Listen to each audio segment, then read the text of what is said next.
పరమేశ్వర స్వరూపమైన సభకి నమస్కారం. ఈనాడు పరమపావనమైనటువంటి రోజు.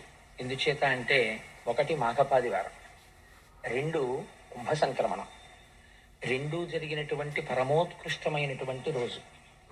ఇలాంటి రోజున ఏ కథ విన్నట్లయితే ఆఖరికి సంతానము లేని వారికి కూడా సంతానము కలుగుతుందో, అంటే వ్యాసుడు అంటాడు, పృథు మహారాజు గారికి సంబంధించినటువంటి ఆఖ్యానమును 3 మార్లు భక్తి శ్రద్ధలతో ఎవరు వింటారో అటువంటి వారికి ఒకవేళ సంతానము లేకపోతే సంతానము కూడా కలుగుతుంది అని. పృథు మహారాజు గారు సాక్షాత్ విష్ణువాంశ సంభూతుడు. అంతటి పరమపావనమైన ఆఖ్యానమును ఇవాళ చెప్పే ప్రయత్నం చేస్తాను. అది విన్నవాళ్ళకి సకల రకములైనటువంటి శ్రేయస్సు కలుగుతుంది అని వ్యాసుడి యొక్క వాక్. ఒకానొక సమయంలో ఈ దేశాన్ని అంగరాజు గారు పరిపాలిస్తుండేవాడు. ఆయన మహాధార్మికుడు. కేవలము ధర్మానుష్ఠానము తప్ప ఎన్నడూ అధర్మము చేయనివాడు. అటువంటి అంగరాజు ఒకసారి అశ్వమేధయాగం చేస్తున్నాడు. అశ్వమేధయాగం చేస్తూ దేవతలందరినీ పిలిచి హవిస్సులు ఇస్తున్నారు. ఈ రోజుల్లో అంటే మనం స్వరం చెప్పేయడం, మంత్రం చెప్పేయడం, అందులో చెరువు వేసేయడం. చెరువు వేయడం అంటే పదార్థాన్ని తయారు చేసిన దాన్ని వేస్తారు, హవిస్ అంటారు. అది వేస్తే వాళ్ళు వచ్చారు, తిన్నారో నమ్మకం అంతే. కానీ ఆ రోజులలో దేవతల్ని పిలిస్తే స్వాహ అంటే ఆ దేవత వచ్చి ఎదురుగుండా కూర్చుని అగ్నిముఖంగా పుచ్చుకుని నోట్లో వేసుకుని వెళ్ళేవారు. అందుకని అక్కడ ఉన్నటువంటి ఋషులు మంత్రములతో ఆవాహన చేస్తున్నారు దేవతల్ని. ఒక్క దేవత రావట్లేదు. ఒక దేవత రాకపోతే ఆశ్చర్యపోయాడు అంగరాజు. ఆశ్చర్యపోయి, అదేమిటండి మీరు స్వరంతో మంత్రములతో దేవతల్ని ఆవాహన చేస్తున్నారు, ఒక్క దేవత హవిస్సు పుచ్చుకోవట్లేదు, అగ్నిహోత్రంలో పడిపోతోంది అంతే. ఇందుచేత ఇలా జరిగింది అని అడిగాడు. అడిగితే ఋషులు అన్నారు, మా యొక్క స్వరమునందు కానీ వేదము స్వరప్రోక్తము, స్వరంతో పిలవాలి వేదం. అందుకని స్వరప్రోక్తమైనటువంటి వేదము యొక్క స్వరమును అనుసరించి మేము పిలిచాం, రావాలి దేవతలు తప్పకుండా. కానీ రావడం లేదంటే నీ యందు అప్రసన్నులై ఉన్నారు. నీ యందు అప్రసన్నతతో ఉండడానికి నువ్వెక్కడో ఏదో దోషం ఉండాలి నీలో. నీ యందు దోషమున్నది అనడానికి నీ చరిత్రని పరిశీలిస్తే నీ యందు ఎక్కడా దోషము లేదు, నువ్వు ధర్మమూర్తివి. అయినా దేవతలు రావడం లేదు. రాజా, ఏదో దోషము లేకుండా దేవతలు రాకుండా ఉండరు. కాబట్టి ఏ దోషం ఉన్నది అని విచారణ చేస్తే అంగమహారాజు గారు అపత్య దోషంతో బాధపడుతున్నాడు. అంటే ఆయనకి సంతానం లేదు. అందుచేత యజ్ఞములో వారిచ్చిన హవిస్సులు తీసుకోవడానికి దేవతలు రాలేదు. కాబట్టి ఇప్పుడు నీకు ఉత్తర క్షణం సంతానం కలగాలి. నీవు చేసినటువంటి పాపములు గత జన్మలలోవి ప్రతిబంధకంగా ఉండడం వల్ల ఈ జన్మలో నీకు సంతానము కలగడం లేదు. ఇప్పుడు ఈ ప్రతిబంధకాన్ని తీసేయాలంటే దానికి ఏమిటి నివారణోపాయం? ప్రపంచంలో మహానుభావుడైనటువంటి శ్రీమన్నారాయణుడు ప్రసన్నుడు కావాలి. అందుకని శ్రీమన్నారాయణుణ్ణి ప్రసన్నం చెయ్యడానికి మేము వేరే యాగం చేస్తాం. ఆ యాగము చేత శ్రీ మహావిష్ణువు తృప్తి పడితే నీకు సంతానము కలుగుతుంది అన్నారు. అంటే సరే యాగము చెయ్యమన్నాడు. ఆ యాగం చేశారు. యాగము పూర్తవగానే, అంటే భగవంతుని యొక్క అనుగ్రహము అంటే ఎలా ఉంటుందో చూడండి, ధర్మశాస్త్రం అంటే ఎంత నిక్కచ్చిగా ఉంటుందో చూడండి. యాగము పూర్తవగానే అందులోంచి బంగారు వస్త్రములను ధరించి చిత్ర విచిత్రములైన మాలలు వేసుకుని చేతిలో బంగారు కలశములు పట్టుకుని ఒక పురుషుడు యజ్ఞగుండంలోంచి ఆవిర్భవించి అంగరాజా, ఈ పాయస పాత్రలో ఉన్నటువంటి పదార్థమును నీ భార్య చేత తినిపించు, నీ ధర్మపత్ని చేత తినిపించు, నీకు అపత్య దోషం పోయి సంతానము కలుగుతుంది అన్నారు. అంటే ప్రసాదమును తీసుకోండి అని అంటారు. అందుకే కారణం. లేకపోతే ఇంత చేసిన తర్వాత నీకు కలిగిన పాపం పోయిందయా, ఇప్పుడు నీకు సంతానం కలుగుతారు, నువ్వు మాట చెప్తే అయిపోదండి. మళ్ళీ ఈ పాయసాలు ఇవ్వడం, ఈ పాయసాలు తినడం, రామాయణంలో అయితే మళ్ళీ దీన్ని ధర్మబద్ధంగా విభాగం చేయడం, 4 పిల్లలు పుట్టడం, ఎందుకంటే ఇంత అల్లరి? నోటితో మాట చెప్తే పోదా? కాదు. మీ శరీరము లోపలే పాపము రోమకూపములను అంటుకుని ఉంటుంది. అందుకే వెంకటాచలపతి దగ్గరికి వెడితే తలనీలాలు ఎందుకు ఇస్తారంటే, వేం కటతీతి ఇది వెంకట, వెంట్రుకలను ఆశ్రయించి ఉన్నటువంటి పాపముల యొక్క ఖండనము జరుగుతుంది. అక్కడ తలనీలాలు ఇచ్చేస్తే ఇన్నాళ్ల నుంచి మీకు కలిసి రాకపోవడానికి మీ పాపమే అడ్డుపడుతుంది. ఆయన దగ్గరికి వెళ్ళి ఇలా తల వంచేసి ఆ తలనీలాలు ఇచ్చేస్తే ఆ పాప రాసిపోతుంది. అది మనుష్య జీవితంలో గొప్ప అదృష్టం. కలియుగంలో యజ్ఞాలు చెయ్యలేరు, యాగాలు చెయ్యలేరని వెంట్రుకలు పుచ్చుకుని ఇంత ఫలితం ఇస్తానని స్వామి శ్వేతవరాహ కల్పంలో వెంకటాద్రి మీద కూర్చున్నాడు. అందుచేత ఈ పాపరాశి ధ్వంసము కావడానికి ఈశ్వరానుగ్రహం లోపలికి చేరుతుంది. ఈశ్వరానుగ్రహం చేరడమే ప్రసాదమును తినుట. అందుకే సత్యనారాయణ స్వామి వ్రతకథలో ప్రసాదం తీసుకోకపోతే ఆ తల్లి కూతుళ్ళు పడవలు మునిగిపోతాయి. ప్రసాదం తీసుకోలేదు అంటే ఈశ్వరానుగ్రహమును తిరస్కరించుట. మాకు అక్కర్లేదు అనుగ్రహం. ఇలా ఎవరు మాట్లాడుతున్నారో వాళ్ళని ముందు పట్టి తెండు దూతలారా. ఈశ్వరానుగ్రహం అక్కర్లేదన్న వాళ్ళని ముందు పట్టుకొచ్చేసేయమని చెప్పాడు అవధర్మరాజు గారు. అందుచేత ఈశ్వరానుగ్రహమే పాయస పాత్రగా వచ్చినది. ఇప్పుడు ఈ పాయస పాత్రను ఎక్కడిచ్చాడు మీరు చాలా జాగ్రత్తగా గమనించాలండి. అందుకే మన ధర్మశాస్త్రాలు ఎంత జాగ్రత్తగా మాట్లాడతాయో చూడండి. ఒక చిన్న దోషం ఎంత దూరం వెళ్ళిపోతుందో చూడండి. వంశంలో ఆయన చాలా మంచివాడు, కానీ ఆయన జీవితంలో చేసిన పొరపాటు ఒక్కటే. ఏమిటా పొరపాటు అంటే లవ్ మ్యారేజ్. యుక్తాయుక్త విచక్షణ మరిచి, నాకు ఎన్నో కుటుంబాలు తెలుసండి, వేదిక మీద చెప్పడం ఎందుకని నేను చెప్పను, కానీ ముందు చాలా marry in Heist and repent at leisure అని ఇంగ్లీష్లో ఓ ప్రొవెర్బ్. తొందరపడి పెళ్లి చేసుకో, జీవితాంతం విచారించు అని. కావలసింది బాహ్యమునందు మెరుపు కాదు, ఆంతరమునందు మెరుపు చూడాలి వివాహం చేసేటప్పుడు. లేకపోతే జీవితాలు ముళ్ళబాటలైపోతాయి. మీరు కర్దమ ప్రజాపతి దేవహూతి సంసారం చూశారు, ఇద్దరు ఎలా తరించారు. ఇక్కడ చూడండి, ఒక చిన్న పొరపాటు ఒకటి జరిగింది. ఇది అంగమహారాజుని ఎలా కట్టి కుడుపుతుందో చూడండి. తన ప్రయత్నంతో కొన్ని సవరించగలడు, కొన్నింటిని సవరించలేడు పురుషుడు. ఏది సవరించుకోలేడు? తొందరపడి బాహ్యమునందు కనపడినటువంటి అందాన్ని చూసరి శాశ్వతం అనుకుని ఇంటికి తెచ్చుకుంటే సంస్కార రహితమైతే నాశనం అయిపోతాడు పురుషుడు. ఎంత ప్రమాదకరంగా ఉంటుందో. అందుకే మన శాస్త్రాలు అలా మాట్లాడే.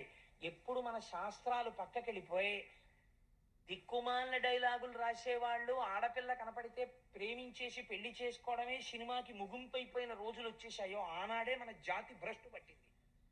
చూడండి, ఇంత గొప్ప పాయస పాత్ర వస్తే కమలాక్షి పాయసము కౌతుకమొప్ప భుజించి భర్తృ సంగమమున చేసి తక్షణము గర్భము దాల్చి కుమారుగాంచే ఆ కొమరుడునంతా మాతృజనకుండగు మృత్యువు బోలి తానధర్మమున చెరించుచుండే గుణమండన వేణుననంగ నిచ్చలు. ఎంత గొప్ప తీర్పు చెప్తున్నారో చూడండి వ్యాసుల వారు. 7 తరాలు అటు ఇటు చూడండి వంశంలో పిల్లనిచ్చే ముందు అంటారు. ఏది మాట్లాడుకోవాలంటే మీకు ఎంత ఉందండి, వీళ్ళకి ఎంత ఉందండి, వీళ్ళు మీకు బ్లాక్ ఎంత ఇస్తారు, వైట్ ఎంత ఇస్తారు, మీరు చచ్చిపోయాక ఏమొస్తుంది వీళ్ళకి ఇంకాను, ఇలాంటి దిక్కుమాలిన మాటలు కావు. ఈ తరాలలో మహాభక్తుడైన వాడు ఎవడైనా ఉన్నాడా? అసలు ఉంటే ఆ తేజస్సు, ఆ పోలిక తన కుమార్తె కడుపున మళ్ళీ పుట్టవచ్చు. అందుకని వంశం చూస్తారు, అటువైపు మహాభాగవతులైన వారు ఉన్నారా అన్నది చూస్తారు. అందుకే చూడండి ఎంత పొరపాటు జరిగిపోయిందో. తానైతే యాగం చేశాడు, అటువంటి ప్రజాపతి యొక్క అనుగ్రహాన్ని పొందాడు, పాయస పాత్ర వచ్చింది, భార్యకి తీసుకెళ్ళి ఇచ్చాడు. ఆవిడ పేరు సునీత. ఆవిడ చూడండి భర్తృ సంగమము చేతనే సంతానాన్ని పొందింది. తేజస్సు అంగరాజు యొక్క తేజస్సే, ధర్మబద్ధమైనటువంటి సంగమే.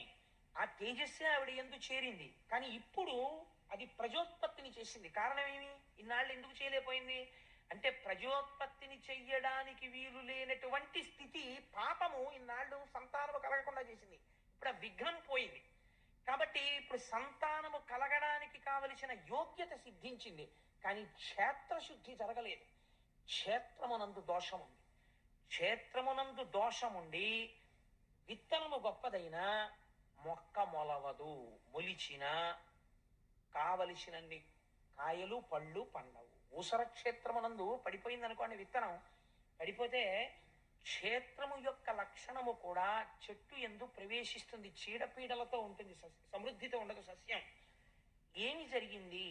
ఎంత నిర్దాక్షిణ్యంగా మాట్లాడుతుందో చూడండి భాగవతం.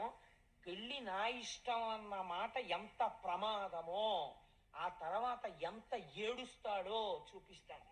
అంగరాజు చాలా ధార్మికుడే. ఏం జరిగింది? ఆయనకి వివాహము చేసినప్పుడు మృత్యువు యొక్క కుమార్తె అయిన సునీధనిచ్చి వివాహం చేశారు. సునీధ గొప్ప మంత్రశక్తి కలిగినటువంటి తల్లి. ఆవిడ యందు దోషం లేదు, కానీ ఒక దోషం వచ్చింది. ఎక్కడి నుంచి వచ్చింది? ఆవిడ తల్లి గారు, ఆవిడ యొక్క తండ్రి గారు మృత్యువు.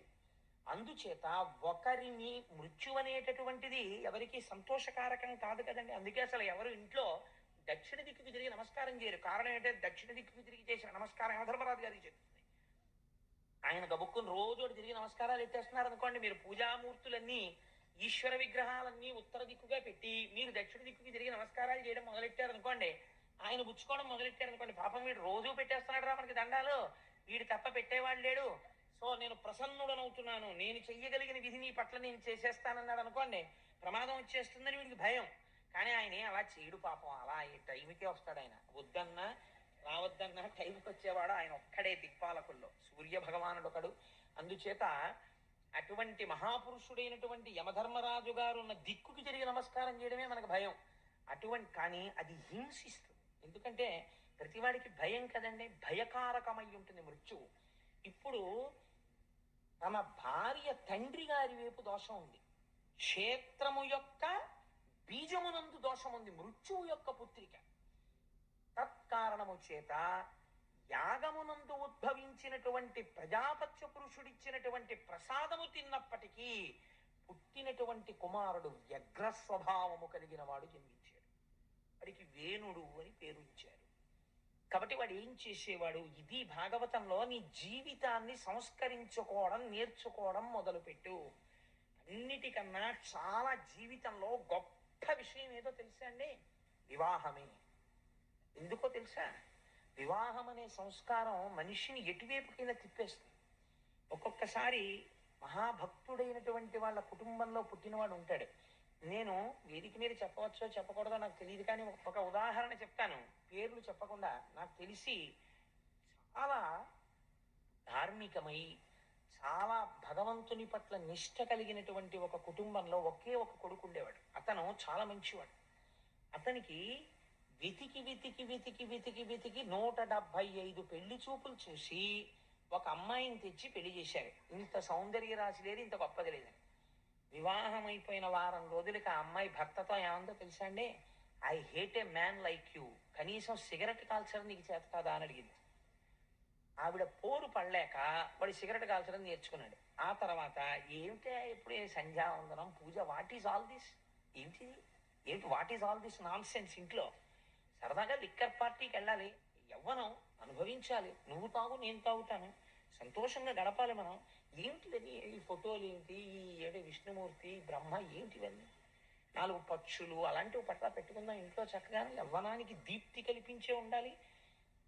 క్రమక్రమంగా ఇవాళ ఆయన ఏ స్థితికి చేరాడో తెలుసా అండి, తన తల్లి మరణిస్తే తల్లిగారి శవాన్ని 4 శవవాహకులు పట్టుకుని తీసుకెళ్లేటటువంటి వైదిక ప్రక్రియను తను అంగీకరించలేదు. పక్షులు తింటే కడుపు నిండుతుంది, అలా చెయ్యాలి, నేను సముద్రపు ఒడ్డున పారేస్తానన్నాడు. అంటే అలా చెయ్యొద్దని చెప్పి బంధువులందరూ ప్రాధేయపడి ఆవిడికి అంత్యేష్టి సంస్కారం నిర్వహించారనుకోండి, ఎంతమంది ఏమన్నా ఇవాళ తను మాత్రం ఆ స్థాయిలోనే ఉన్నాడు.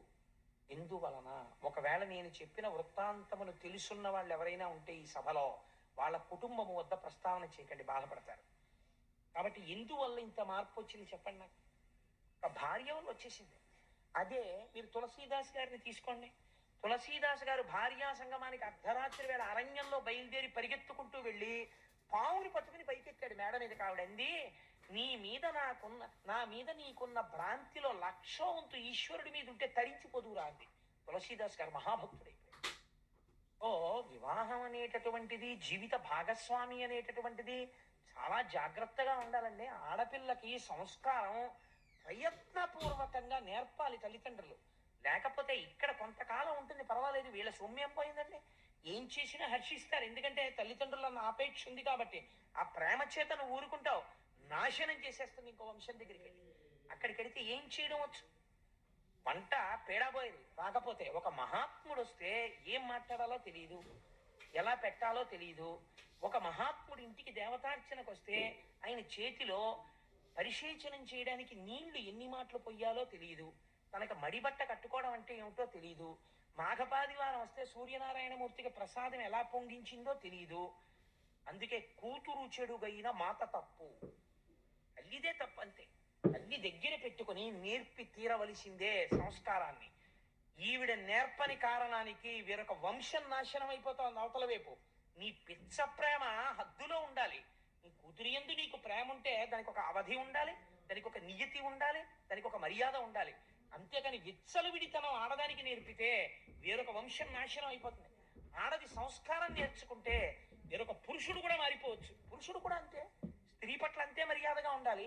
అంతటి ఔన్నత్యంతో జీవితాలు గడపాలని మనకి భాగవతం బోధ చేస్తోంది. ఎంత గొప్ప విషయాన్ని వ్యాసుడు ప్రతిపాదన చేస్తున్నాడో చూడండి.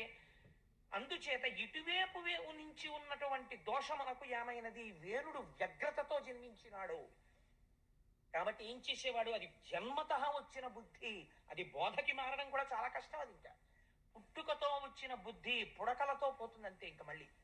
కాబట్టి ఏమైంది, నిష్కారణంగా వేటకెళ్ళిపోయేవాడు ప్రతిరోజు.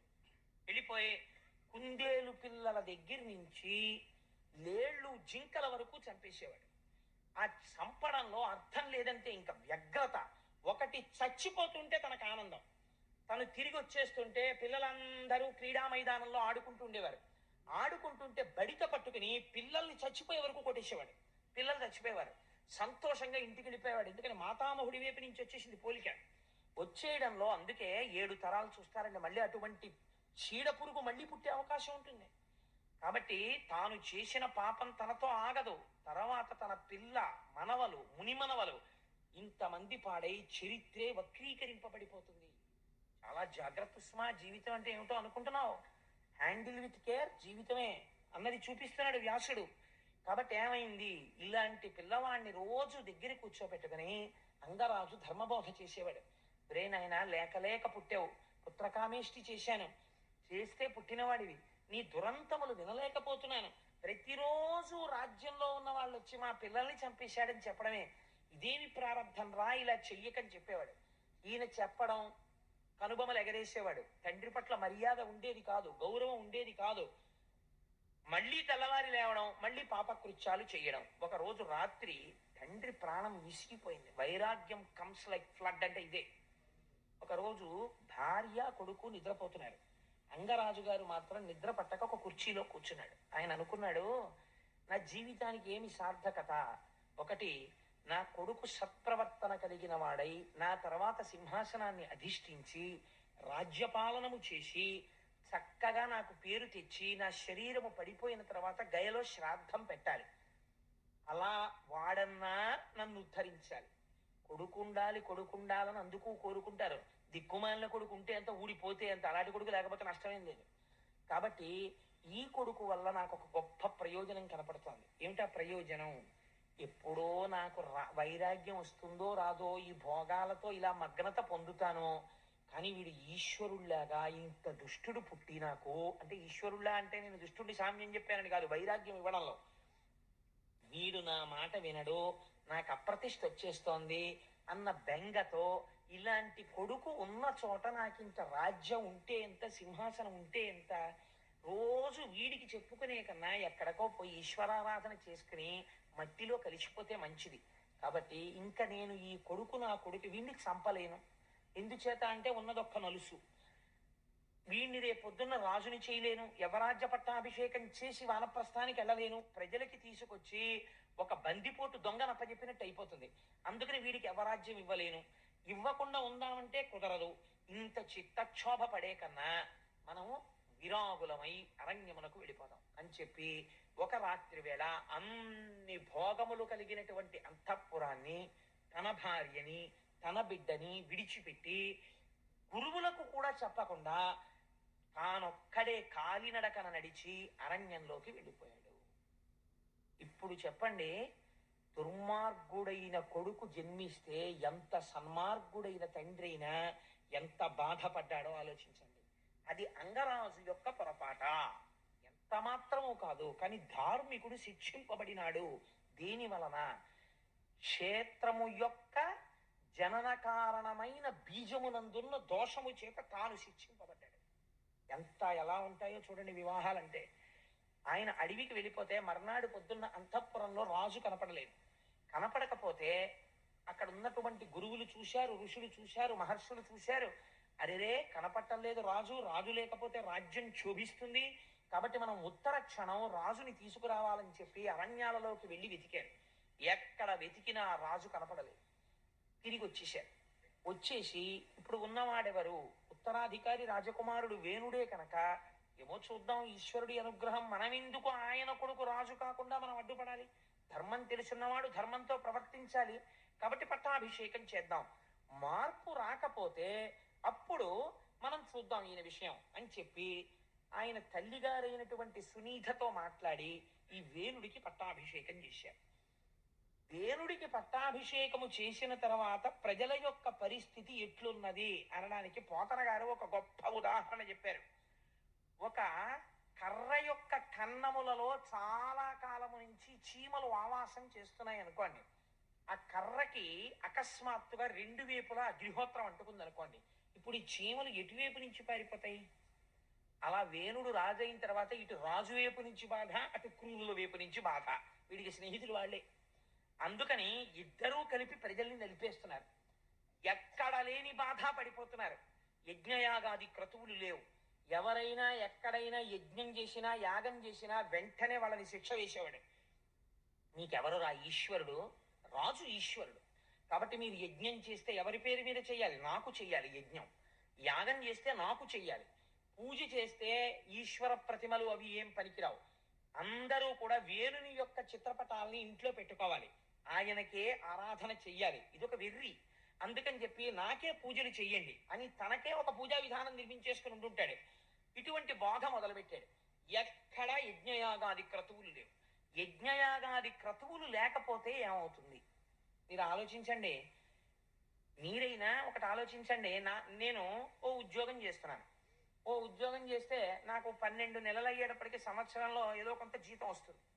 వస్తే నిర్దాక్షిణ్యంగా నాకు జీతం ఇచ్చిన ఆఫీసర్ ఎవరో, ఆ జీతం ఇచ్చిన ఆఫీసర్ గారే ఒక ఆయనతో లెక్క కట్టిస్తారు. ఈ కోటేశ్వరరావుకి ఎంత వచ్చిందా 12 నెలల్లో అని.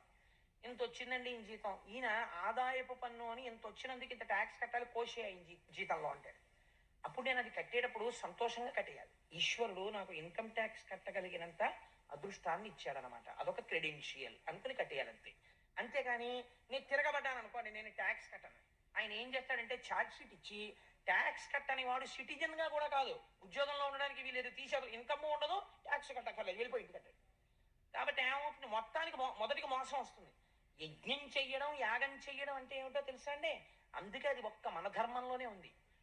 అగ్నిహోత్రానికి నీకు ఈ అనుగ్రహం అంతా ఐశ్వర్యం అంతా ఎక్కడ నుంచి ఏ దేవతల వలన వస్తోందో ఆ దేవతలకి కృతజ్ఞత చెప్పుతా. అందుకని మీరు మళ్ళీ హవిస్సు తెచ్చి అగ్నిముఖంగా వాళ్ళకి కృతజ్ఞత చెప్తారు. కృతజ్ఞత చెప్తే దేవతలు సంతోషిస్తారు. సంతోషిస్తే అందరూ సంతోషంగా ఉండేటట్టు లోక కళ్యాణకారకమైనటువంటి ఐశ్వర్యమును కురిపిస్తారు. ఇప్పుడు ఆయన ఏమంటున్నాడు? యజ్ఞయాగాది క్రతువులు చెయ్యవద్దంటున్నాడు. ప్రజల్ని పీడిస్తున్నాడు. ఇప్పుడు కోపం ఎవరికి వచ్చింది? భూదేవికి వచ్చింది. ఎందుకని? ఇక్కడే రహస్యం అండి. ఒక నామం ఒకటి ఉంది. అది శివనామాల్లో ఉంటుంది, విష్ణు సహస్రంలో ఉంటుంది. శర్వ శివస్థాన భూతాధిర్నిధిరవ్యయ. శర్వుడన్న పేరు శ్రీ మహావిష్ణువుకు ఉంది. శర్వుడన్న పేరు పరమశివుడికి ఉంది. శర్వాణి అన్న పేరు పార్వతీదేవికి ఉంది. శ్రీదేవి అన్న పేరు శ్రీ మహావిష్ణువు యొక్క భార్య అయిన లక్ష్మీదేవికి ఉంది. శర్వుడు అంటే చితి రూపమూర్తి, భూమి రూపంలో ఉంటాడు. నీకు ఏ ఐశ్వర్యం కావాలన్నా భూమిలోంచే వస్తుంది. తినడానికి తిండి భూమిలోంచి, మొక్కజొన్న పొత్తు తిండిలోంచి, కాఫీకి కావలసిన కాఫీ గింజలు భూమిలోంచి, పంచదార చెరుకులోంచి, ఓ కారు ఇనుము గనిలోంచి, కారు నడవడానికి పెట్రోలు భూమిలోంచి, ఏది కావాలన్న ఓ బొగ్గు భూమిలోంచి. ఇప్పుడు శర్వుడి నుంచి శర్వాణి వస్తుంది. ఈ ఐశ్వర్యం ఎందుకు ఇవ్వాలి ఈశ్వరుడు? మీరు యజ్ఞయాగాది క్రతువులు చేస్తే సంతసించి ఇవ్వాలి. భూమాత అనుకుంది వీళ్ళు తమకి తింటున్నారంతే, కృతజ్ఞత లేదు, యజ్ఞయాగాది క్రతువులు లేవు, కాబట్టి నేను ఓషధీ శక్తిని ఉపసంహారం చేస్తున్నాను. ఎంత గొప్ప మాటో చూడండి. ఓషధీ శక్తి అంటే ఏమిటో తెలుసా అండి? మీరు ఒక వడ్డు గింజని పట్టుకెళ్ళి భూమిలో పెడతారు. పెడితే మీరు ఏం నమ్ముతారు? నీరు పోసి నాగలి పట్టి దున్నేసి చక్కగా మెత్తగా భూమి అయిపోయిన తర్వాత అందులో వడ్లు జల్లేస్తే అందులోంచి మొక్కలు వస్తాయి. లేకపోతే ఏదో గోంగూర విత్తనాలు జల్లారు, గోంగూర మొక్కలు వస్తాయి. సపోజ్ గోంగూర రావడం మానేసింది అనుకోండి, మీరు ఏం చేస్తారు? వ్యవసాయ అధికారుల్ని తీసుకొచ్చా ఏంటంటే ఇక్కడ ఏం పండట్లేదని అడుగుతారు. అసలు దేశంలో ఎక్కడా పండడం మానేసింది అనుకోండి, విత్తనాలు తల్లినా రావట్లేదు అనుకోండి, అప్పుడు అది ఏదో పెద్ద డిఫార్మిటీ కదండి, ఏదో తేడా వచ్చేసింది. భూమిలోంచి రావట్లేదు. భూమిలోంచి వచ్చాక పురుగులు పడితే ఏం చేయాలో చెప్తారు, లేకపోతే ఒక విత్తనం వేస్తే ఇన్ని ధాన్యం వచ్చేది ఏదో చెప్తారు. అంతేకాని అసలు భూమిలోంచి విత్తనాన్ని మొలకెట్టేట్టు చేసిన వాడు శాస్త్రజ్ఞుడు కాదు, ఈశ్వరుడు. అక్కడ మీ మేధకి పరిమితి ఉన్నది, అక్కడ మీరేం చేయలేరు. అక్కడ మీ శక్తి సరిపోదు. అలా అయితే చావే ఉండదు వైద్యులుండగా. మరి 1,000,000 మంది వైద్యులు కూడి వచ్చిన కానీ మరణమయ్యడి వ్యాధి మాంపలేరు. ఎందుకు ఆగట్లేదు? ఈశ్వరాజ్ఞ ఒకటి ఉంది, లేకపోతే మనుష్యుడు ఆగుతాడేంటి? అలాగే మీరు బయటికి వస్తున్నటువంటి ఫలాన్ని పెంచగలరేమో, లేకపోతే ఒక్క మొక్క వేస్తే ఇన్ని గింజలు వచ్చేది ఇన్ని గింజలు వచ్చేట్టు చేయగలరేమో, కానీ అసలు గింజలోంచి మొక్కొచ్చేటట్టు చెయ్యడం మీ చేతిలో లేదు, ఈశ్వరానుగ్రహ రూపమైన మట్టిలో ఉంది. ఈ అనుగ్రహం నేను ఎందుకు ఇవ్వాలని అడిగింది మట్టి, భూమి. వాడు మళ్ళీ కృతజ్ఞత చెప్పాడా? యజ్ఞం చేశాడా? లేవు. యజ్ఞం లేదు, యాగం లేదు. తనకి తింటున్నాడు, దేవతలకి పెట్టకండి అంటున్నాడు. వీడికి నేను ఎందుకు ఇస్తాను? కాబట్టి ఈ మళ్ళీ పునరుత్పత్తి చేయగలిగిన ఓషధీ శక్తిని ఉపసంహారం చేసేస్తున్నాను. కాబట్టి జల్లుతాడు, మొక్కలు రావు. కాబట్టి ఇప్పుడు పంట ఎక్కడ ఉంటుందండి? లేదు. ఉన్నది ఏం చేస్తాడు? తినేస్తాడు. తినేసిన తర్వాత ఏమవుతుంది? ఆకలి చావులు మొదలైపోతాయి. ఉన్నవెన్నాళ్ళు సరిపోతాయి? ఓషధీ శక్తి భూమికి ఉంటేనే బతుకుతారు. ఇది కారణం. పృథివిని చూస్తే కంచి వెళ్ళి పృథివీలింగానికి అభిషేకం భారతీయులు ఎందుకు చేశారంటే, చేతకాని వాళ్ళై పాలు పట్టుకెళ్ళి పెరుగు పట్టుకెళ్ళి నెయ్యి పట్టుకెళ్ళి శివలింగాల మీద పోయి లేదు, పృథివీ యొక్క శక్తికి నమస్కారం చేశారు. చేసి ఇది ఈశ్వర శక్తి అని వాళ్ళు నమస్కరించారు. అలా దర్శించినది మన ఋషులొక్కరే. అందుచేతనే యజ్ఞయాగాది క్రతువులు వచ్చాయి. ఈ క్రతువులాగితే భూమికి కోపం వచ్చి ఓషధీ శక్తిని ఉపసంహారం చేసింది.